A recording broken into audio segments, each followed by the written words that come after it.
चलिए अब देखना स्टार्ट करिए थोड़ा सा। देखिए objective of human resource management, human resource management का देखिए उद्देश्य क्या है। फर्स्ट वाला अभी हम आपको लोग समझा दिए हैं। देखिए उद्देश्य क्या है, to help the organisation to reach और अचीव इट्स ऑब्जेक्टिव।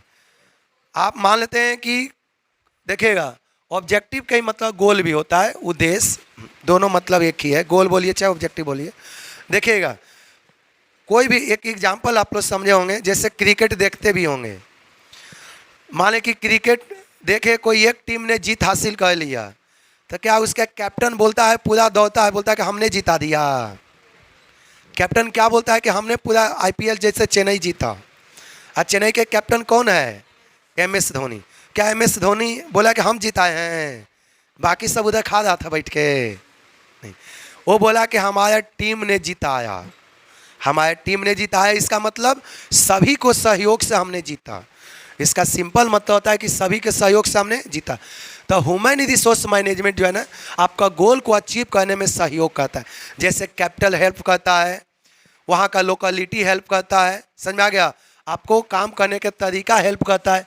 उसी तरह से ह्यूमन रिसोर्स मैनेजमेंट भी सारे एम्प्लॉय को मैनेज करके गोल को अचीव करने में आपको क्या करता है, हेल्प करता है। अगला पॉइंट देखिएगा, to ensure effective utilisation and maximum development of human resources. देखिए to ensure effective utilisation, utilisation मतलब तो समझ ही गए होंगे। इसका सिंपल भाषा में बोले तो यूज होता है, उसका उपयोग करना। सिंपल भाषा में बोले तो इसका मतलब क्या होता है, हमारे पास जितना भी एम्प्लॉय है उसका इफेक्टिव यूटिलाइजेशन करना। इफेक्टिव मतलब होता है प्रभावी ढंग से। अब प्रभावी का मतलब जो काम दिया गया वही काम में बोलो कि मन लगाओ, ज़्यादा इधर उधर करने के जरूरी। इफेक्टिव वर्क, इफेक्टिव वर्क का मतलब होता है control the wastage on time. Effective के मतलब आपका होता है कि control the wastage of time. बिना मतलब के इधर उधर काम पर दिमाग लगाने के बजाय जो काम सौंपा गया उस पर दिमाग लगाइए, उसको बोलते हैं इफेक्टिव यूटिलाइजेशन। जो काम दिया गया उस पर दिमाग लगाने को इफेक्टिव यूटिलाइजेशन। जितना हमने एम्प्लॉय को काम दिया वो पूरे काम उन्होंने सही समय से या सही लगन से या सही इच्छा से इन्होंने काम किया, इसको बोलते हैं इफेक्टिव यूटिलाइजेशन। एम्प्लॉय को पूरा पूरा उपयोग करना। And maximum development of human being. अब मैक्सिमम डेवलपमेंट का मतलब होता है, जैसे मान लेते हैं आप लोग सुने होंगे कि कोई एम्प्लॉय या नहीं तो किसी का गवर्नमेंट जब भी एक एमटीएस में लगता है, स्टाफ के ऊपर लगता है, छोटा सा क्लर्क होता है, और कोई आदमी बहुत परिश्रम होता है, प्रमोशन करते करते वो एकदम से मैनेजर बन जाता है, रीजनल डायरेक्टर बन जाता है, एमडी बन जाता है। ऐसा क्यों बन जाता है एमडी तक? कि उसके पास वो डेवलपमेंट का साधन होता है। ऑनर को क्या चाहिए, एम्प्लॉय जितना इफिशिएंट होगा उतना आगे। देखिए एक टॉपिक बताए थे, मैनेजर को समय समय पर ऑनर ट्रेनिंग भी देता है, एजुकेशन भी देता है। किस लिए? ताकि नॉलेज देंगे ना तो ये इसका नॉलेज मेरा काम आएगा। अब मान लें कि आप एक स्टाफ के ऊपर नौकरी लगा, आप बहुत परिश्रम है, बहुत हार्ड लेबर करते हैं, तब मालिक आपके ऊपर इन्वेस्ट करेगा। इन्वेस्ट क्या करेगा कि आपको ट्रेनिंग दिलवाएगा, आपको बोलेगा कि अच्छा अच्छा काम सीखिए, ये काम सीखो, क्योंकि आप सीखोगे तो फ़ायदा किसको होगा, ऑनर को। आपको सही सही कॉलेज में भेजेगा, सही यूनिवर्सिटी में, सही जगह ट्रेनिंग के लिए, ताकि आप जितना डेवलपमेंट करना है करो। क्योंकि आप डेवलप करोगे तो इधर कंपनी भी क्या करेगा। तो देखिएगा maximum development of human resource, जितना उसको डेवलप करना, जैसे मोटिवेशन करके, ट्रेनिंग देकर, उसको एजुकेशन देकर, जैसे भी डेवलप करना है उसको क्या करो, डेवलप करेंगे। डेवलप करने से ये होता है कि उसके अंदर पॉजिटिव सोच आएगा, वेस्टेज ऑफ मटेरियल कम होगा। वेस्टेज ऑफ मटेरियल मतलब काम कर रहा है, काम बर्बाद कर दिया। समझ में आ गया? मान लें कि कोई घरे बनाता है तो देखे होंगे, एक छोटा सा ईटा की जरूरत होता है ना, तो वो सिंगल ईटा उठा के तोड़ देता है। समझ में आ गया? आधा फेंक दिया। और वो जो लेबोरियस होता है, जो एक्सपीरियंस होता है, तो सारे ईटा को नहीं तोड़ता है, उधर उधर जो बोलता है कि देखो उधर टुकी है, लाओ इधर, तो वो लोग एक्सपीरियंस वाले कहता है। और जो नया नया सीखे जाता है ना, वो बस खाली ईटा दिखा तोड़ते गया, छोटा काम के लिए सिंगल ईटा का तोड़ दिया। समझ में आ गया? तो ये सब एक्सपीरियंस और नॉन एक्सपीरियंस का डिफरेंस हो जाता है। आगे देखिएगा, to ensure reconciliation of individual. देखिए पहले तो रिकन्सिलिएशन मतलब क्या होता है, मिलाना। रिकन्सिलिएशन के सिंपल मतलब होता है मिलाना। देखिए to ensure reconciliation of individual goal with those of the organisation. इसका सिंपल मतलब होता है इंडिविजुअल गोल को ऑर्गेनाइजेशन के गोल के साथ मिलाना। इंडिविजुअल गोल को ऑर्गेनाइजेशन के गोल के साथ क्या करना, मिलाना। इस आप लोग हेनरी फ्योल को भी पढ़े होंगे, प्रिंसिपल बीओ में आप लोग पढ़े होंगे और 12th क्लास में भी पढ़े होंगे। बिना से हेनरी फ्योल भी बोला था subordination of individual interest with group interest, याद है? हेनरी फ्योल ने एक प्रिंसिपल दिया था, subordination of individual group goal with group गोल। इसका सिंपल मतलब होता है, सुनिएगा, आप स्वयं के बारे में नहीं सोचकर पूरे ऑर्गेनाइजेशन के बारे में क्या करना, सोचना। मान लेते हैं कि कोई एम्प्लॉय चाहता है कि हम बहुत सा कमाना चाहते हैं। आज के डेट में मान लें कि कोई एम्प्लॉय बोला कि हम बहुत कमाना चाहते हैं, तो बोले ठीक है कमाओ। जैसे इसका बेस्ट एग्जांपल आपको बताएं, टेलर मास्टर, जहाँ पर कपड़ा ऊपर सिलाई होता है। कपड़ा सिलाने आप लोग तो गए किए होंगे टेलर मास्टर के पास। वहाँ पर पीस वर्क पर उनको पेमेंट होता है। मान लें कि एक शर्ट सिएगा तो मान लें कि उसको कितना मिलेगा, 100 रुपया। आप चाहे तो दिन भर में एक शर्ट सियो तो 100 मिलेगा। कोई बोले कि हम ज़्यादा कमाना चाहते हैं तो दिन भर में कितना शर्ट सिया, 10, तो उसको दिन का कितना मिल गया। तो इससे दोनों का फायदा है। मैनेजर क्या बोला कि जितना शर्ट सीना है सियो, आपको 100 रुपया मिलेगा एक शर्ट पर। इससे क्या होगा, मैनेजर का भी फायदा होगा। जितना सियोगे, एक शर्ट का लगता है 300, एक शर्ट सिलाने में कितना लगता है 300 में 100 रुपया स्टाफ को दिया और 200 रुपया पॉकेट में मालिक रख लिया। मालिक के फायदा हुआ कि नहीं? 300 में 100 रुपया स्टाफ को दे दिया और 200 रुपया मालिक अपना क्या कर लिया, पॉकेट। तो स्टाफ जितना शर्ट सिएगा उससे फायदा किसका होगा, इधर एम्प्लॉय का भी फायदा होगा। एम्प्लॉय भी खुश होगा, हम बहुत सिएंगे। एम्प्लॉय को भी खुश हो जाए, उधर मालिक भी, दोनों देखो खुश हो गया। इसको बोलते हैं to ensure reconciliation of individual goal with those of the organisation. देखो दोनों का फायदा, इधर इंडिविजुअल को भी गोल अचीव हो जाए और उधर मालिक का भी गोल अचीव है।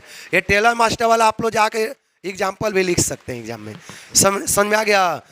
अगला पॉइंट देखिएगा, to achieve and maintain high morale. देखिए high morale among employ. Morale मतलब क्या होता है, नैतिकता। नैतिकता के किसको बोलते हैं, वैसा चीज जिसको समाज आदेश नहीं देता है, वैसा चीज जिसको सोसाइटी अनुमति नहीं देता है। आप रास्ता चलते किसी को इस तरह से सीप मार देते हो, रास्ता चलते किसी को पैर खींच दिया, रास्ता चलते मान लें कि रास्ते में चले किसी के सामने रफ लैंग्वेज का यूज कर दिया, क्या समाज इसको इजाज़त देता है? नहीं देता है। तो ये सब इसको बोलते हैं मोरल थिंकिंग। ये सब पर कंट्रोल। जैसे चोरी कर लेना, आप कंपनी में काम करने जा रहे हो, सामान चोरी कर लिए। कोई मान ले कि लंच ले गया अपना और वो काम करने गया, उसका लंच आप बगल में खा गए सब। तो ये सब का मोरल इथिक्स, ये सब पर समझाने के लिए बात बताएं। इस सब पर क्या करना, कंट्रोल करना। गलत बिहेव पर क्या करना, कंट्रोल करना। इसको बोलते हैं to achieve and maintain high morale among employ.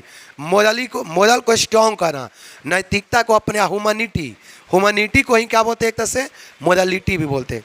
समझ आ गया? अगला पॉइंट देखिएगा, to provide organisation with well trained and well motivated employee. अब देखिएगा, to provide organisation well trained. Well trained मतलब क्या होता है, वेल ट्रेन्ड मतलब होता है कि जो भी काम करने वाला एम्प्लॉय है वो सब परफेक्ट होना चाहिए, सब 100% प्रशिक्षण वाला होना चाहिए, नॉन एक्सपीरियंस नहीं होना चाहिए। वेल ट्रेन्ड मतलब समझ में आ गया, सब के सब ट्रेनिंग वाला होना चाहिए, नॉन एक्सपीरियंस आदमी नहीं होना चाहिए, एंड वेल मोटिवेटेड होना चाहिए। अब बताओ वेल मोटिवेटेड क्या होता है, सुनते हैं ना? वेल मोटिवेटेड जैसे देखते हैं ना, कोई एम्प्लॉय काम करता है, यहाँ मशीन चला रहा है, अगर सोचते रहता है कि ये काम में बेकार आ गए, ये काम बहुत ख़राब मिल गया, इधर मशीन चला रहा है, उधर मन करके सोचे, तब तले हाथ मशीन के अंदर है, एक हाथे गायब हो जाता है। तो इसको बोलते हैं वेल मोटिवेटेड। वो जो काम कर रहे हो आप उस काम से संतुष्ट रहो, ये नहीं कि इधर काम कर उधर सोच रहे हैं कि ये हम बेकार में आ गए, ये मेरे लिए अच्छा काम नहीं है, ये सब मत सोचो। मोटिवेट होना चाहिए कि हम जो काम में है वही काम मेरे लिए अच्छा है। आपके अंदर गलत रिएक्शन नहीं होना चाहिए, वेल मोटिवेटेड होना चाहिए कि हम बहुत अच्छा जगह पाए, हम जो कर रहे हैं अच्छा कर रहे हैं, गलत थिंकिंग मन में नहीं आना चाहिए। इसको बोलते हैं देखो वेल मोटिवेट नहीं होता है ना, तो आसपास के इन्वायरमेंट को भी आदमी बिगाड़ देता है, गलत थिंकिंग ला देता है। तो ऑर्गेनाइजेशन में क्या होना चाहिए? वेल मोटिवेट होना चाहिए।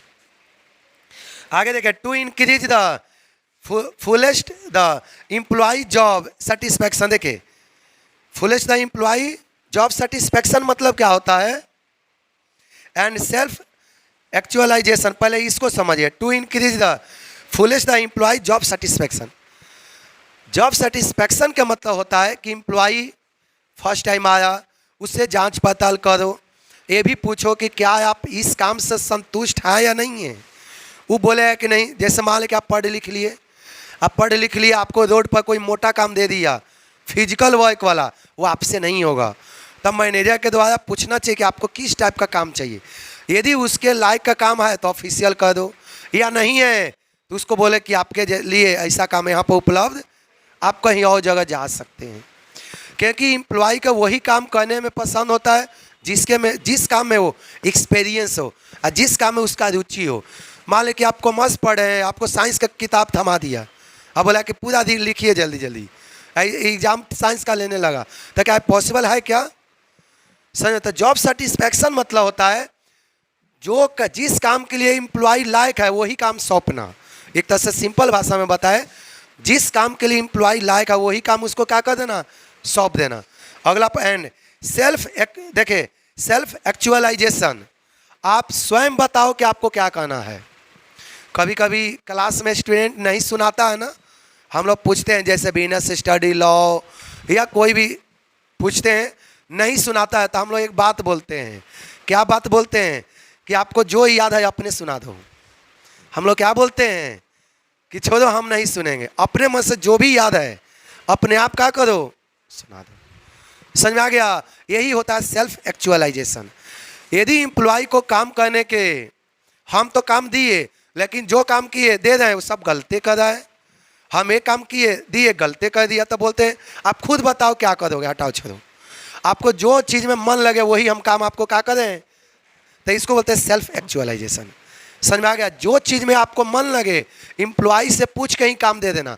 आपको लगे कि हम अकाउंट वाला काम करेंगे सर, तो जाओ अकाउंट वाला करो। इनको लगे कि सर हम खाली गेट कीपर के काम करेंगे, तो बोले जाओ आप गेट कीपर के करो।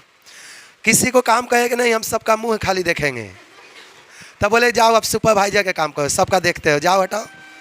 समझ में आ गया? तो देखिएगा, तो ये आपका होता है सेल्फ एक्चुअलाइजेशन।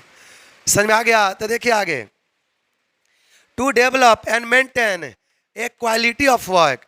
इसका ये भी देखा जाता है कि क्वालिटी ऑफ वर्क है नहीं, समय समय पर उसको टेस्टिंग करते रहना कि क्या ये काम किया है सही है कि गलत है, क्या इन्होंने सामान प्रोड्यूस किया है, क्या सही काम किया है कि नहीं, क्या जो सामान बना है वो क्वालिटी वाला है कि नहीं। समझ में आ गया? तो ये तो लास्ट वाला लाइन तो समझ गए होंगे, to develop and maintain quality of work. ये सही काम कर रहा है कि नहीं, ये सबको देख रेख करना। समझ में आ गया?